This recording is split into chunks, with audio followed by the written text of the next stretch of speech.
Hey, party people. It's Cliff. Always wear your seatbelt. Always get it on because safety first. Of course, every time like safety first comes up, there's this micro clip of him talking about his experience on Deadliest Catch, the Alaskan crab collar fishing things, and pretty much he talks to the captain, and being not familiar with that type of work environment, he would go to the captain and he would say, what about like all these safety procedures? Like, isn't anything safe out here? And the captain goes like, do you want to be safe or do you want to make money? And I think the other video clip, or the other clip was like, what about OSHA safety regulations? And he's like, OSHA? And the captain points out to the window and he's like, ocean. And you realize, like, if you're out there in the middle of nowhere, in the middle of the ocean, like, there are procedures, but you throw all of that stuff out the window, just like this guy crossing the street while there's cars coming. And in that moment, you realize that the only person that's going to be looking out for you is you, as far as like safety is concerned, in that regard. And it was kind of one of those moments where I was like, yeah, the age-old the saying that nobody is going to come to save you. It is bright out here. Nobody's going to save my eyes, except for these sunglasses. You know what I'm saying? Hey, look at this guy on the moped. He's living his best life. But yeah, that was the idea, is that, safety first, and not really safe. What is? Oh, okay. We got some ambulances coming. I was like, why is it a green light? That's another thing too. Like, in California, people are crazy. People are driving whatever. But we're at a 5-way intersection, and you can still tell that there is still some good in the world, because everybody stops for the emergency vehicle. The emergency vehicle comes, and like you see it, like everyone stops to like let the emergency guy go through, because something's happening. Like something's wrong, and folks who are driving, folks that are seeing an emergency, it's like we want to help, but sometimes, like, I'm not gonna know. Hold on, calm down, radio, gee whiz. It takes a while for the phone to like recognize the car audio, and I think that's the nature of at least like this little example here, is that everybody wants to help each other. Like if I was out there on the ocean, it's like you got to look out for yourself, but then you got to help your fellow man. Make sure that they don't fall off the edge. But it happens, even in this day and age. Oh man, it reminds me of a documentary series I watched long ago called Carrier, and it was a film crew that was deployed on a 6-month. I don't know, it's like a 4 or 6 or however many months, like with a carrier group that were, doing a U.S. carrier group, like running around the ocean somewhere. And one thing that I always remember about that documentary was something that I just forgot. No, it was important. No, is during the filming, a sailor had gotten blasted overboard, off of the carrier into the ocean, and nobody saw it. They did like the crew count and whatever, and they searched the ocean for him. In the documentary, they searched for days. They searched for 30 days, plane flying around and trying to look down, and you're just like, man, if like sometimes you get lucky and then sometimes you get blown overboard, and like, like that's it. Maybe you had a life preserver, or maybe you carry around those glow sticks that like when you release it makes the water all green for like a number of hours. But in the documentary, they never found the kid. It's like, it's sad. But that happens, man. It's like, you gotta be aware of your surroundings. You gotta be aware of, what environment you're in. And I guess it sort of all sparked because, the environment over there in Iran and in the Middle East right now, you don't want to be over there, but if you got to be over there, you got to deal with the threats that are coming at you. And we lost I say we, but America lost a plane, blew up by the Iranians because of this dumb war. And I laugh not because it's funny. I just laugh because what else is there to do? I got no control over it. Like, all I do is like edit videos so we could sell it to, Hollywood studios. Like, I got no part. Like, but it's one of those things where I think a little bit of it relates to my sister as well, because she is like, name a conspiracy theory, she believes any of it. And when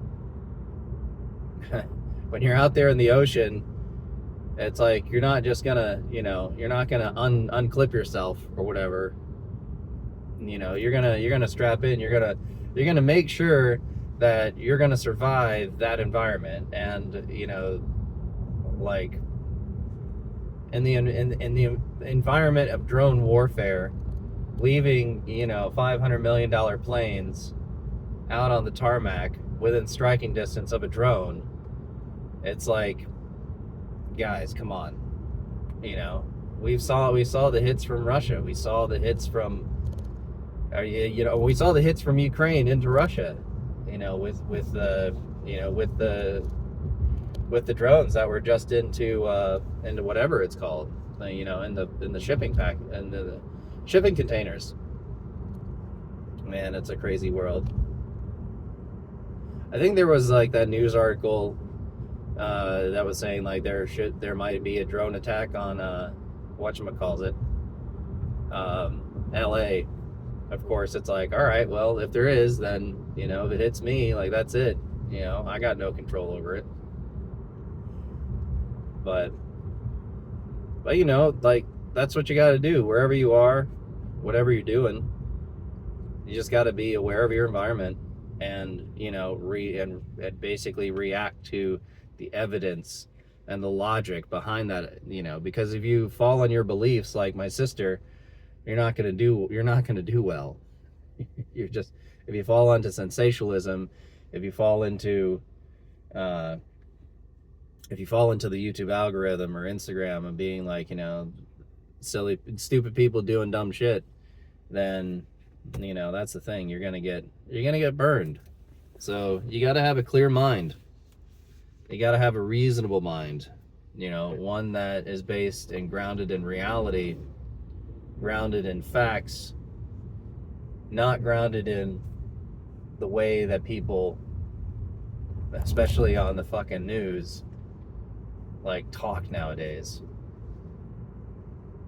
And hopefully, and that's the other thing too, is like, nobody's watched these videos, even though this is actually reality. This is normal, and everybody is living normal.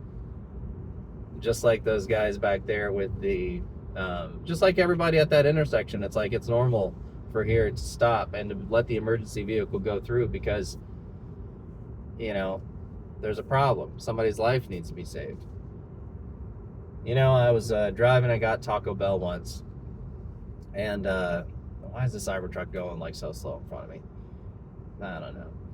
I went to get Taco Bell once, and as I was coming back, I heard the screeching of the wheels, and then I heard a light thump, and I look over, the guy hit a pedestrian. Just, knocked him over. He wasn't going fast, though. It was maybe like 10, 15 miles an hour.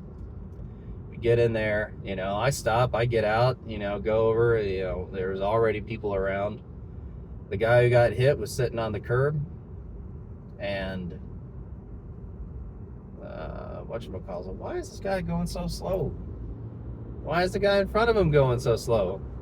Why aren't people going around? Oh my gosh. I say this like, be safe, and then like, why are these people going so slow? I'm gonna go faster, be more dangerous. But anyway, this guy was sitting down on the curb, and he was just in shock. And poor, this Spanish kid, Mexican kid, who couldn't have been older than 18 years old, was shocked to hell. I don't know what was going to happen, but he was pretty shocked. He hit this guy. So, when you could hear the sirens, so somebody already called the police and whoever, and you could hear the sirens, and then the guy who got hit by the car, who was sitting on the curb, like freaked out, started to get up, started walking. And we're like, hey, all of us tried to, just sort of not get in his way or not stop him. You can't do that because he's an individual. He can do whatever he wants. But we're all like, hey, you should just wait and like get checked out by, the medical emergency guys. And nope. He walked, he got up, and as soon as that happened, he just started walking. He walked, I tried to follow him maybe down 1 block and like 2 blocks, and then he dipped behind some houses, and then he was gone. Just disappeared. Got hit by a car, got freaked out by the sirens. And then I do, it's sort of like an intersection, and then the fire folks arrive, and I'm sitting there, I'm jogging back to the intersection. I'm doing a little light jog, try to get there fast, let them know, like, tell them that I saw the guy, and he just left. The fire guy looks at me and he's like, "Are you the one that got hit by a car?" And I'm like, "If I got hit by a car, do you think I'd be jogging to you?" So I got a good laugh out of him. But police, the LAPD was there. One guy, a couple guys, and fire guys were there. And I told him, I was like, "Yeah, the guy that got hit, he ran off that way. He just ran off." And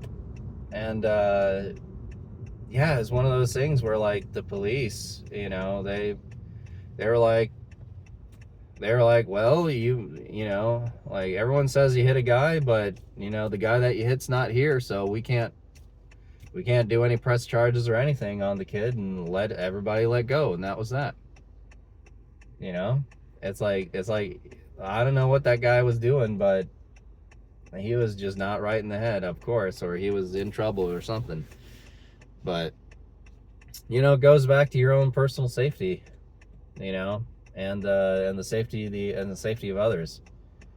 And I guess you could also argue that if the safety of others is also a priority, then those other people will also provide you with safety as well as a team.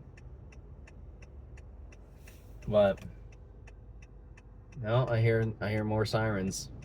There hasn't been a day where I haven't heard sirens out in this crazy town. Where are they coming from? They're coming from that way. You can see there's a couple cars that go through, but they didn't see him. Mercedes guy didn't see him, and more people not watching. Yeah, honk him.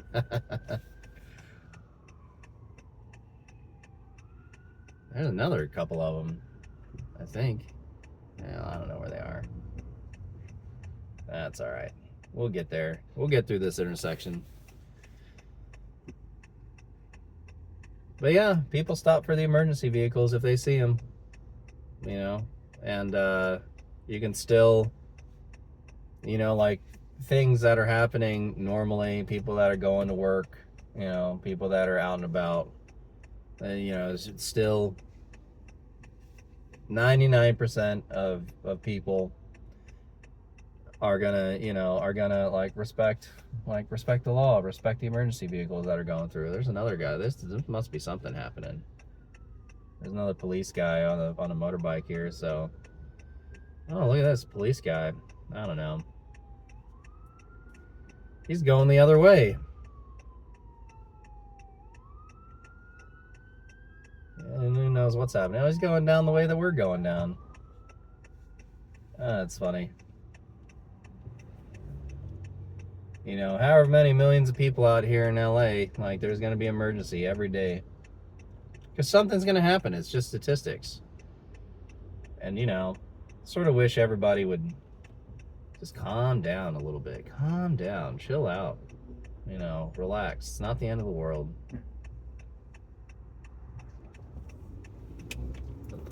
So that's sort of the idea.